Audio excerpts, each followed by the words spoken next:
A diet of ramen, the barrier amidst the pursuit of a college degree.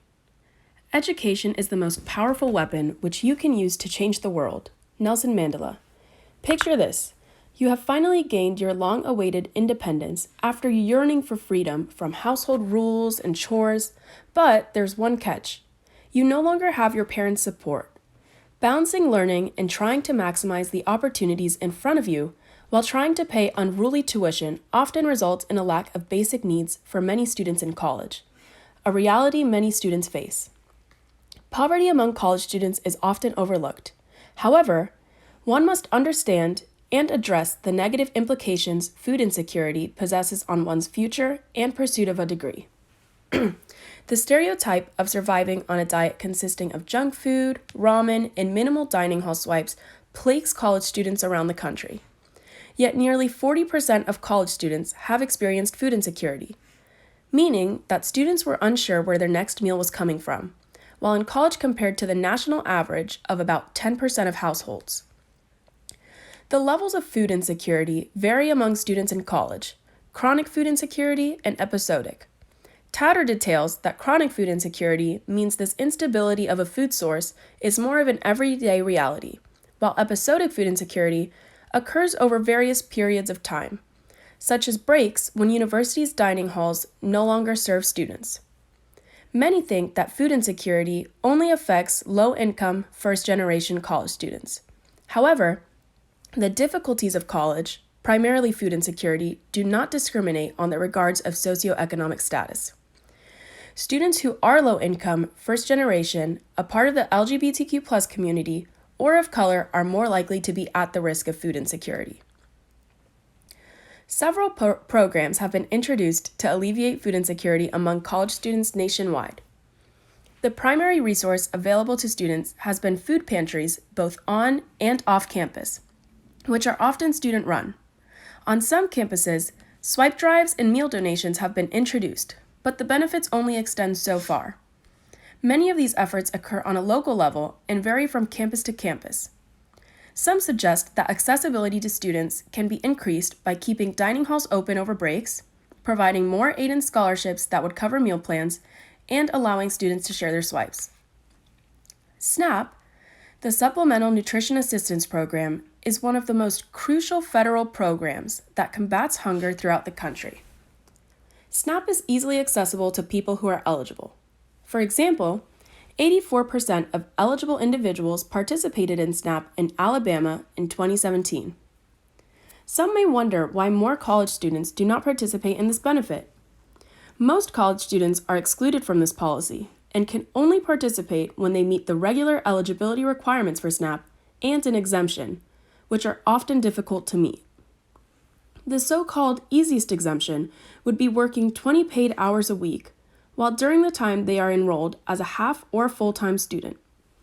Tatter suggests that revisiting these requirements and potentially minimizing the work requirement to receive an exemption would be helpful in efforts to alleviate food insecurity among students. The correlation between food insecurity and graduation rates are significant. The Johns Hopkins Bloomberg School of Public Health conducted a study to reveal the effects of food insecurity on college students. They followed a sample of students that mirrored the national population and discovered that students in the food insecure group were more than 40% less likely to graduate from college and more than 60% less likely to achieve a graduate degree. Food insecurity places more students at risk of falling victim to the achievement gap, which also perpetuates food insecurity. The lead author in this study, Julia Wolfson, argues that more structured policies need to be introduced to help combat this issue. Food insecurity also commands serious effects on an individual's mental health. The stress and anxiety caused by the uncertainty of whether a meal is available at the end of a long day becomes taxing. This can also drive students into experiencing deeper poverty because poor mental health can lead to lower performance in school, affecting graduation rates, and can also affect employment. Isolation can result from this as well, due to exhaustion or sentiments of shame, ultimately reducing students' social networks. Nutrition is a basic right, and many factors contributing to poverty, primarily education and the state of one's mental health, stem from something as simple as what is available to eat. The COVID-19 pandemic worsened food insecurity in college students among inaccessibility to several other basic rights, such as housing and healthcare. According to a survey conducted by the Hope Center for College Community and Justice, 3 out of 5 students stated they were facing insecurity of their basic needs amidst the pandemic. Students were losing their jobs, and aid was limited and not as widely distributed. There was a lack of social safety net for college students. This is a clear indication of a flawed system and conveys that there must be a reevaluation so this matter can be addressed.